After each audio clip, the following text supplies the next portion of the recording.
Bueno, voy a hacer algunas aclaraciones sobre lo que dije recién. Por un lado, esta descripción de la acción de Einstein como una expansión linealizada en términos de H mu nu está muy bien explicada en unas notas de Thom. Son notas de un curso de relatividad general, se llama SHEAR. Las pueden encontrar en la red, en la página del DAMT de Inglaterra. Otra aclaración es que acá, fíjense, cuando escribí la acción de 3 gravitones, en teoría de cuerdas puse Gc al cubo, pero no puse el factor de C de la esfera, ¿no?, que teníamos siempre. O sea, estos factores de normalización. O sea, bueno, acá hay un error porque en realidad ya usé acá esto no tendría que ponerlo. No sé qué pasa, que no me deja borrar. A ver. Ahí está.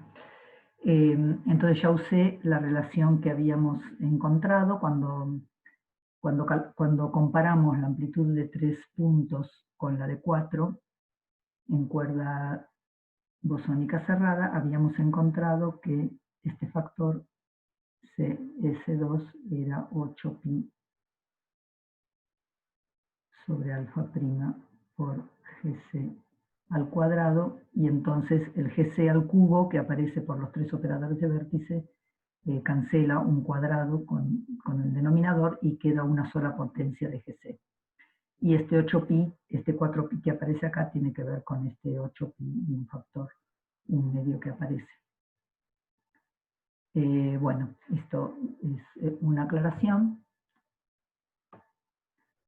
Otra aclaración es que, como dije, la matriz S no puede distinguir redefiniciones de campos. O sea, siempre que uno haga una redefinición de campos covariante, o sea, que respete las simetrías de la teoría, la matriz S no lo va a poder distinguir.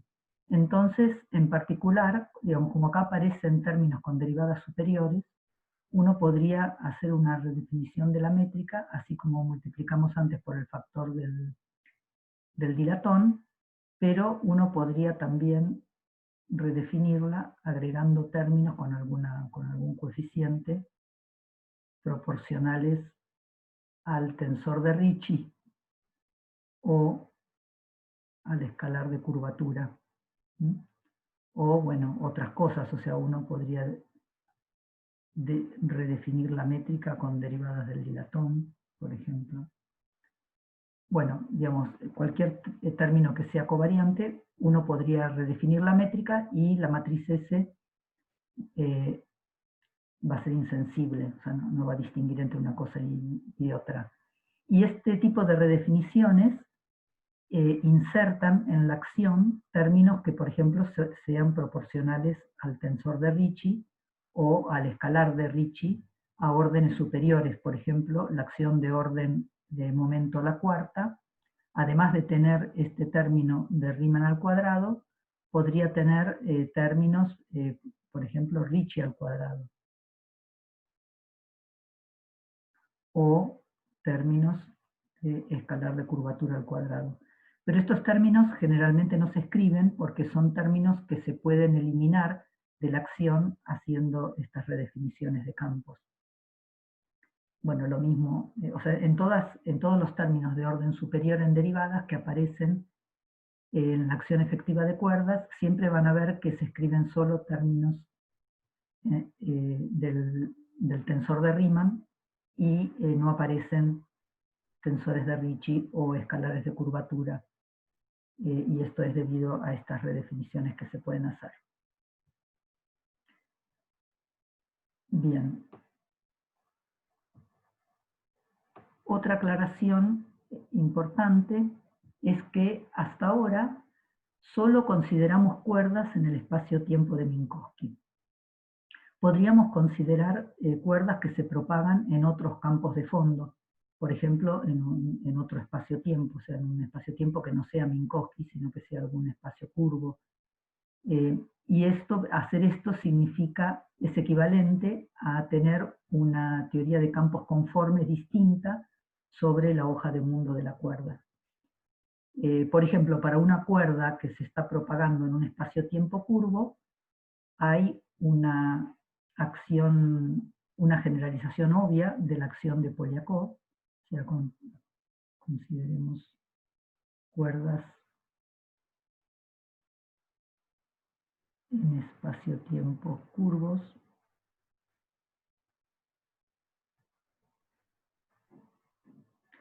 La generalización obvia de la acción de Polyakov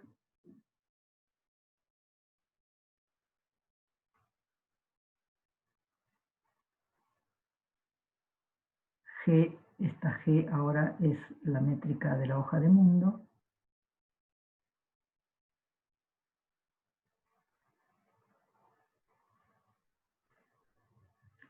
Y ahora ponemos una métrica general, en lugar de poner la métrica plana en espacio-tiempo, podemos poner una métrica curva cualquiera que va a ser función de las coordenadas de X. Esta acción describe un mapa de la hoja de mundo de la cuerda en un espacio-tiempo que tiene métrica G1 de X. Las acciones que tienen esta forma se llaman modelo sigma no lineal.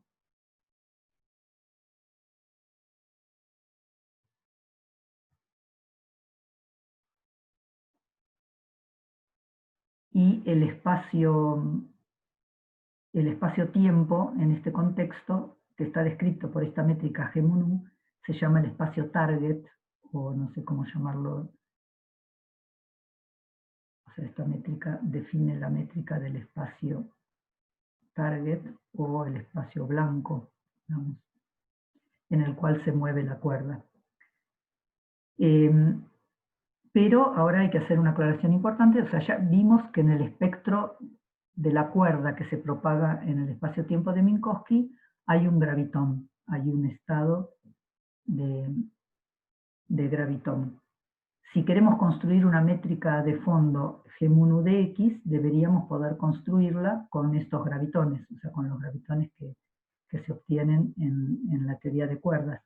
De la misma manera que un rayo láser está hecho de fotones.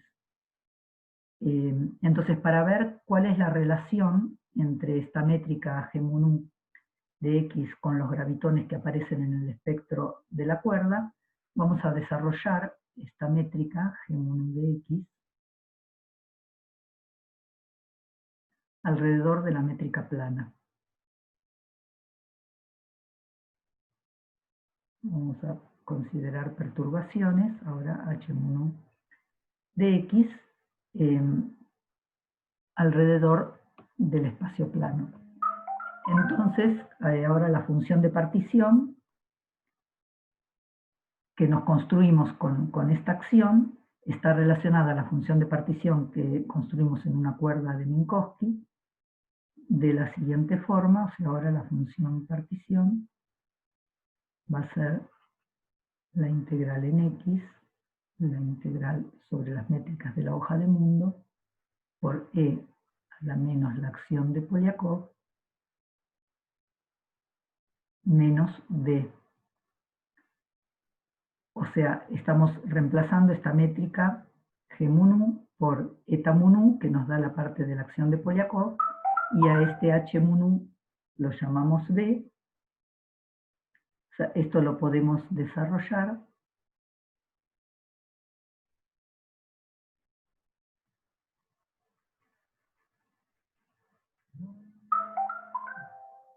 uno menos D más un medio D cuadrado más términos de orden superior.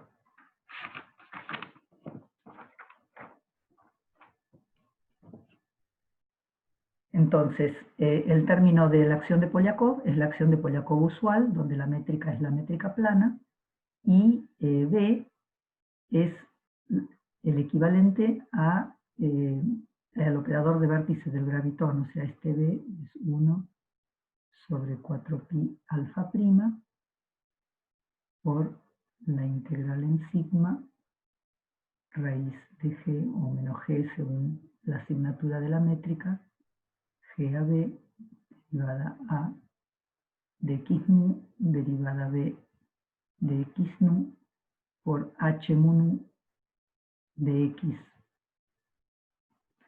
Este entonces es el operador de vértice del gravitón. Si identificamos, por ejemplo, una onda plana correspondiente a un gravitón que tiene tensor de polarización epsilon mu nu, o sea, este h mu nu de x, podemos identificarlo con el h mu nu, con el epsilon mu nu del gravitón, con la exponencial e a la i px.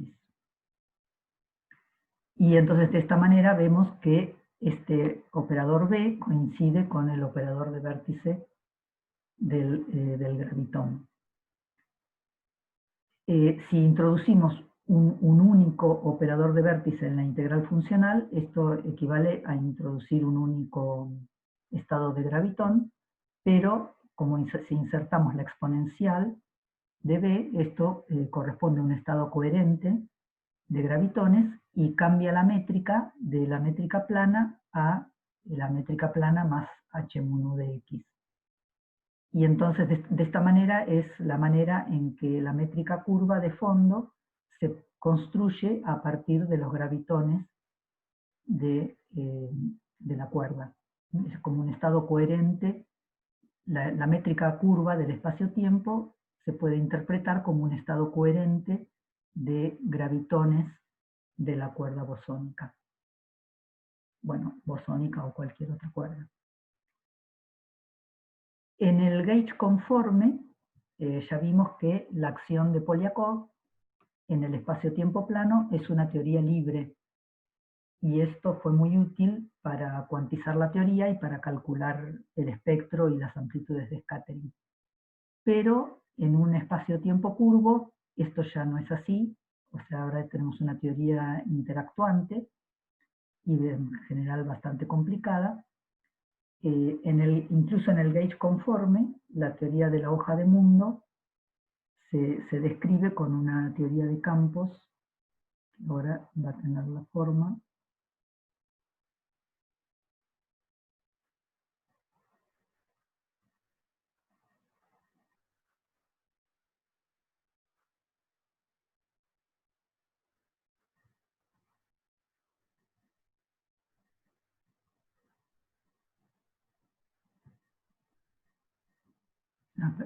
Ahora estamos usando el gauge conforme, ¿no? Entonces ponemos la métrica plana en la hoja de mundo y ahora entonces tenemos que calcular esta teoría, que es una teoría fuertemente interactuante en 2 dimensiones.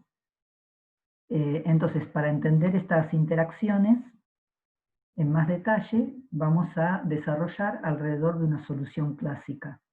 O sea, tomamos una solución clásica para los x mu, llamémosla x barra mu, y introducimos fluctuaciones alrededor de la solución clásica. Estas I mu son funciones de las coordenadas de la hoja de mundo y son fluctuaciones dinámicas alrededor del punto x barra mu, que suponemos que son chiquitas, de manera que podemos hacer perturbaciones. Y tenemos acá un factor raíz de alfa prima, que lo que hace es, digamos, si x tiene dimensiones, entonces y no tiene dimensiones, y entonces tiene sentido pensar que I mu es muy chico, ¿no? Mucho menor que 1. Si es adimensional, tiene sentido decir que es mucho menor que 1. Entonces, bueno, ahora podemos hacer un desarrollo del lagrangiano. O sea, el lagrangiano ahora es G mun u de X por derivada de X mu, derivada X mu. Podemos desarrollarlo alrededor de la solución clásica de X barra mu, y tenemos entonces un factor alfa prima por G mun u evaluado en X barra más raíz de alfa prima por la derivada de G mun u evaluado en X barra por I rho más la derivada segunda sobre 2 G mun u rho sigma y rho y sigma más términos de orden superior en el desarrollo por derivada de mu, derivada y mu. Los coeficientes, ahora este es un desarrollo de Taylor, los coeficientes en el desarrollo son constantes de acoplamiento para las interacciones de las fluctuaciones, ¿no? y mu. Entonces, la teoría tiene ahora un número infinito de constantes, en realidad no son constantes, son, bueno, cuando están evaluadas en X barra mu son constantes, hay un número infinito de estas constantes de acoplamiento y todas ellas están contenidas en la función G mun u. Entonces, para que la teoría esté acoplada débilmente y podamos resolverla usando teoría de perturbaciones, todo el conjunto infinito de, digamos, acá tenemos un conjunto infinito de acoplamientos, todas las derivadas superiores de G mun u, tienen que ser chicas para que tenga sentido la teoría de perturbaciones. Entonces, podemos caracterizar que esto sea chico, o sea, que todas las derivadas de la métrica sean chicas, suponiendo que el espacio target, o el espacio-tiempo, tiene un cierto radio de curvatura característico, llamémoslo RC, y lo que significa esquemáticamente es que la derivada de la métrica con respecto a X sea del orden de la inversa del radio de curvatura. O sea, en un espacio target con radio de curvatura característico R sub C, las derivadas de la métrica son del orden R sub C a la menos 1. El radio de curvatura entonces es una escala de longitud, y cuando expandimos la métrica vemos que la constante de acoplamiento efectiva en este desarrollo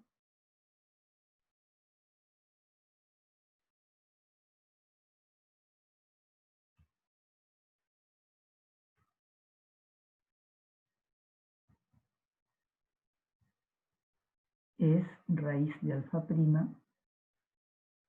sobre RC. Entonces podemos usar la teoría de perturbaciones y estudiar la teoría de campos conforme, esta, que está definida con esta acción,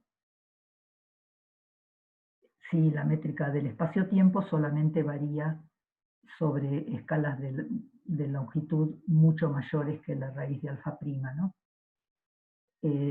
Entonces vamos a tener una serie perturbativa en potencias de esta constante de acoplamiento, y esta serie es lo que se llama expansión alfa prima. Vamos a ver que es el equivalente de lo que llamamos expansión de alfa prima. Bueno, lo escribí en inglés, alpha prime expansion. Es el equivalente de lo que encontramos calculando amplitudes de scattering de gravitones o de otros estados de la cuerda, y desarrollando en potencias del momento. Ahora vamos a encontrar lo mismo, pero de otra manera, suponiendo que la acción que la cuerda se está propagando en un espacio-tiempo que tiene campos de fondo no triviales. Entonces, bueno, no sé si quedó suficientemente claro en las clases anteriores, pero es importante repetirlo, que la expansión, hay una doble expansión en la teoría de cuerdas. Por un lado tenemos la expansión en superficies de Riemann, que tenía constante de acoplamiento que llamamos G sub S, es la constante de acoplamiento de la cuerda. Esto nos mide la expansión en topologías.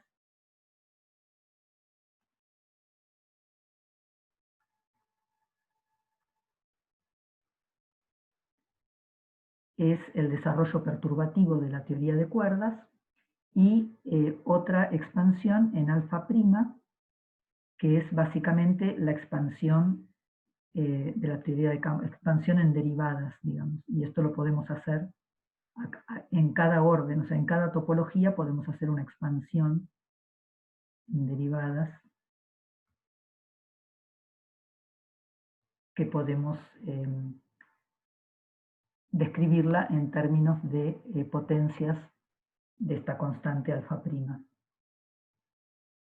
Si hay regiones del espacio-tiempo donde el radio de curvatura se hace comparable a la escala de longitud de la cuerda, o sea, si hay regiones donde el radio de curvatura es del orden de la raíz de alfa prima, entonces la teoría de campos conforme está acoplada fuertemente, o sea, hay acoplamiento fuerte, y entonces hay que desarrollar otros métodos para resolverlo, y no podemos usar teoría de perturbaciones.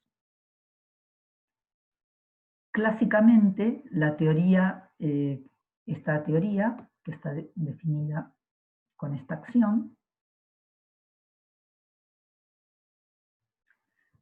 clásicamente es invariante conforme en dos dimensiones. Es una teoría de campos conforme en dos dimensiones, pero esto no necesariamente no es así en la teoría cuántica, porque acá van a aparecer divergencias, como siempre, hay que regularizarlas, y eso generalmente introduce una escala de longitud, un cutoff, ultravioleta, y típicamente después de renormalizar, las cantidades físicas dependen de la escala del proceso.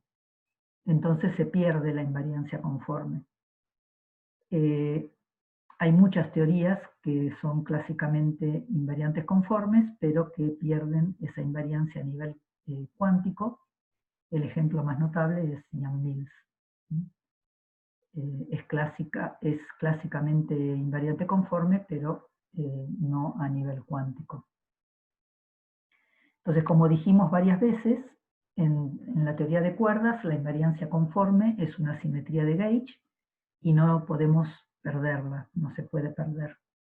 Entonces, lo que vamos a hacer en la próxima clase es ver cuáles son las condiciones bajo las cuales esta acción de la teoría de cuerdas en campos de fondo mantiene la invariancia conforme a nivel cuántico.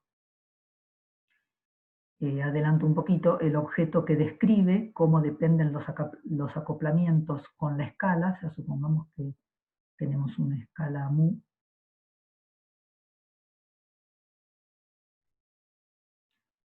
cómo cambian los acoplamientos con la escala, se llama la función beta.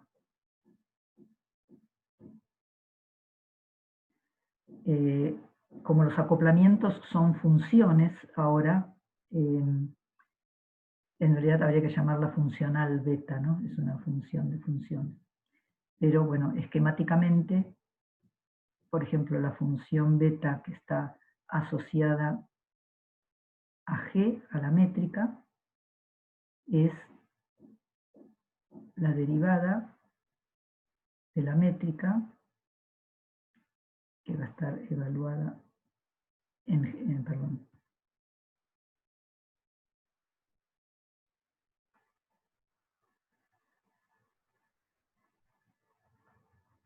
La derivada de la métrica con respecto a la escala.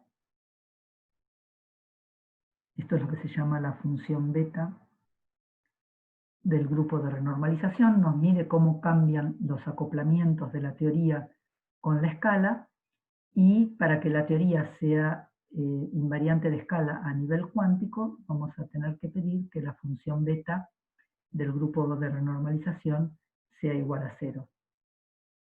Vamos a ver que estas condiciones las vamos a calcular la clase que viene, y vamos a ver que estas ecuaciones, las ecuaciones que nos